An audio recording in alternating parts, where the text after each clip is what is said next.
Poder e Política, com Alexandre Garcia. Pois é, não passou domingo porque a senadora Simone Tebet, do MDB, disse que não estava se tratando de legislação trabalhista, mas de liberdade econômica.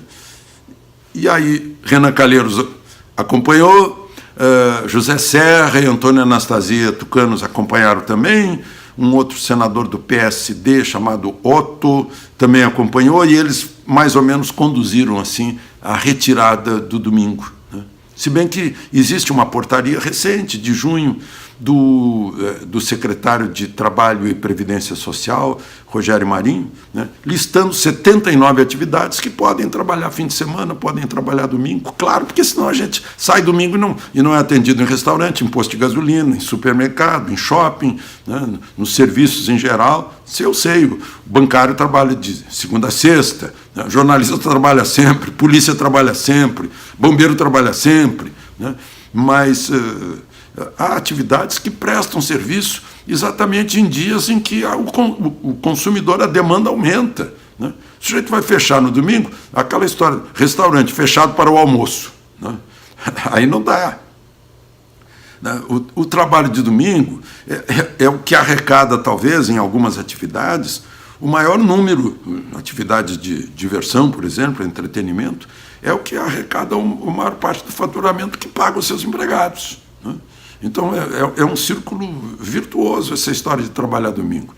E depois, talvez seja até muito confortável o sujeito trabalhar domingo, né, e descansar durante a semana, poder ter uma folga num dia útil, né, e pode fazer tanta coisa nessa folga do dia útil, com muito mais proveito que no domingo, em que tantas atividades estão fechadas, né.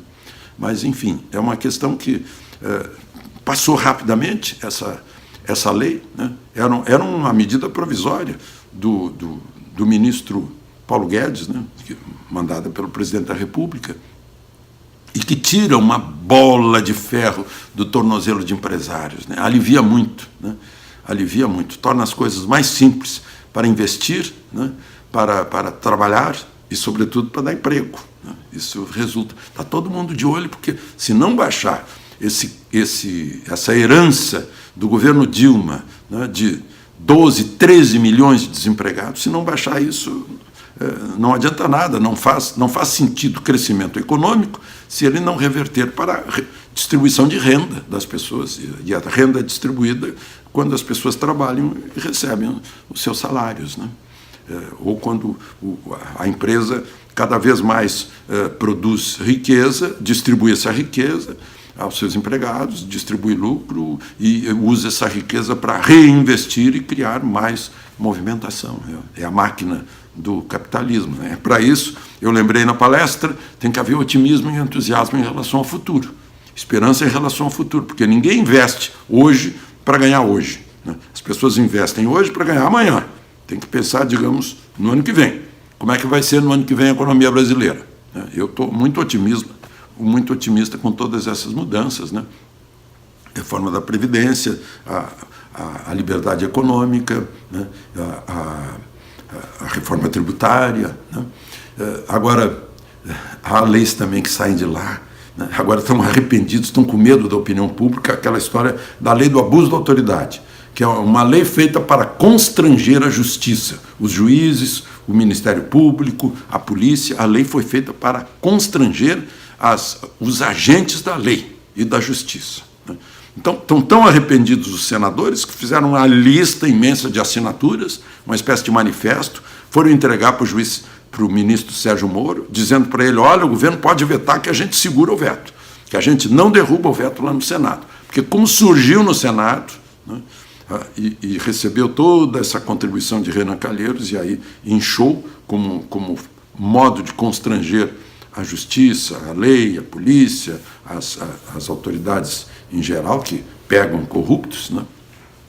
Estão arrependidos da péssima repercussão que teve, passou pela Câmara numa votação simbólica lá, que foi uma coisa muito esquisita, né? E agora estão pedindo, foram pedir para o juiz Sérgio Moro, foram juízes, né? A juíza que substituiu o Sérgio Moro lá na 13ª Vara de Curitiba foi lá, acompanhada de outro juiz, dizer que os juízes federais estão preocupados e que o governo vete, sim. Tem gente pedindo para vetar integralmente, o governo está estudando, tem até dia 5 de setembro para isso, né? 9 ou 10 artigos poderiam ser vetados e deixar outros, ou vetar tudo, né? Então vamos esperar. Um outro assunto importante aí é a questão da Comissão de Relações Exteriores da Câmara, aliás, do Senado, que aprovou por 21 votos a 6 aquela salvaguarda tecnológica para permitir que os americanos operem à base de Alcântara, à base de lançamentos espaciais de Alcântara. Os americanos vão ter grande vantagem disso em relação à base de Cabo Kennedy, na Flórida, né, que fica mais ao norte, e Alcântara fica mais ou menos em cima do Equador, né, e economiza combustível, está mais perto aí da órbita, economiza combustível e aproveita a velocidade da Terra, porque ali a velocidade é maior, né? E, como a gente sabe, Alcântara teve aquela trágica explosão, depois houve um recolhimento, e é preciso dar utilidade, né, àquela localização privilegiada do território brasileiro. Vocês vão de lembrar que lá na base perto de Natal, né, também foi feita uma base de lançamento e muitas experiências aeroespaciais foram feitas lá pelos brasileiros. Foi vitória do governo, né, o governo queria isso, e agora vai para o plenário essa autorização. E uma outra grande questão é a Amazônia, que recrudesceu, né, recrudesceu porque o Brasil, desculpe, o Brasil começou a marcar mais presença na Amazônia, porque antes parece que não ligava, tanto que os grandes incêndios, os recordes de incêndio foram nos últimos anos e ninguém deu bola. 2017, por exemplo, grandes incêndios, né? Fechava aeroporto lá em Campo Grande, fechou o aeroporto várias vezes, né? Alguns aeroportos lá na Amazônia fecharam por causa da fumaça, anos atrás, né? Mas agora que está se falando, porque agora é incêndio do Bolsonaro, né? Então se fala, o Papa falou, e agora o Emmanuel Macron, presidente da França, disse que tem que convocar os 7 grandes para decidir sobre a Amazônia. O Papa disse a mesma coisa, parece que é combinado, disse que os líderes do mundo têm que salvar a Amazônia. Macron levou um tranco de Bolsonaro lá na reunião de Quioto, do grupo dos 20, né? Talvez agora queira dar o troco, né? Chegou a dizer que estão queimando a nossa casa.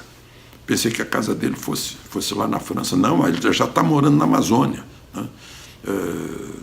O mundo não culpou a França pelo incêndio da Notre-Dame, que é um patrimônio mundial da humanidade, mas é da França, né? Mas aí ele está... Agora, isso tudo serve para... Tá, a gente sabe, é uma campanha, cobiça, né? Estão de olho em tudo que a Amazônia tem, em cima da terra, embaixo da terra, de olho em todas as riquezas da Amazônia, então acham que é o patrimônio mundial da humanidade, que é de todo mundo, não é nosso, né?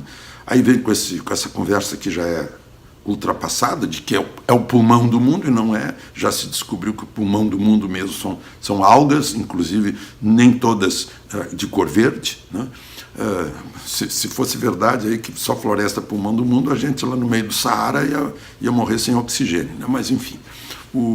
Então, tudo isso existe, mas o fato é que a gente tem que pegar essas pessoas que estão provocando esses grandes incêndios. Tem que pegar, né? Bota Polícia Estadual, se não der, bota Força Nacional, se não der Força Nacional, bota Exército, bota Marinha, bota Aeronáutica, né? Para pegar e mostrar os presos. Olha, está aqui, foram essas pessoas aqui que fizeram isso. E não é só na Amazônia, né? Eu no avião, chegando aqui a Porto Alegre, onde eu estou, chegando ontem, eu vi, porque era à noite, a gente via incêndios, pequenos incêndios lá embaixo, no solo gaúcho. Então, é ignorância, muitas vezes. Em Brasília eu vejo muito, a pura ignorância. A pessoa me diz assim, tem que queimar esses paus. Pau é árvore, né? Para limpar isso aí é sujeira. Eu ouvi, eu não estou contando, não estou inventando coisa, né? Considera a árvore uma sujeira, então tem que limpar para plantar qualquer coisa, né? Outro toca fogo, joga o toco de cigarro na folha seca, nos gramados de Brasília. Eu já ajudei muito a apagar gramado queimando em Brasília, né? Paguei com isso alguns solados de sapato por causa disso. A gente vai pisando em cima do fogo. É ignorância, né? É falta de cidadania, né? Mas é descuido também. Gente que quer queimar lixo e não confina o lixo, né? Ou não abre acero num fogo que deveria ser controlado e vai embora o fogo. Floresta Nacional de Brasília, todos os anos, na época da seca, pega fogo. Tem seca agora é uma época de seca, né?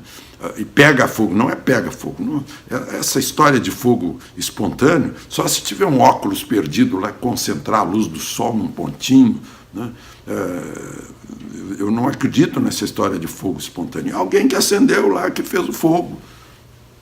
Então tem que pegar essas pessoas e mostrar, olha, está aqui, está preso, vai responder ao processo, vamos aplicar a lei nele, né? Essa seria uma resposta para a gente dar, para dizer, olha, nós estamos cuidando da nossa Amazônia. E só para lembrar, a Amazônia é nossa. De Porto Alegre, Alexandre Garcia.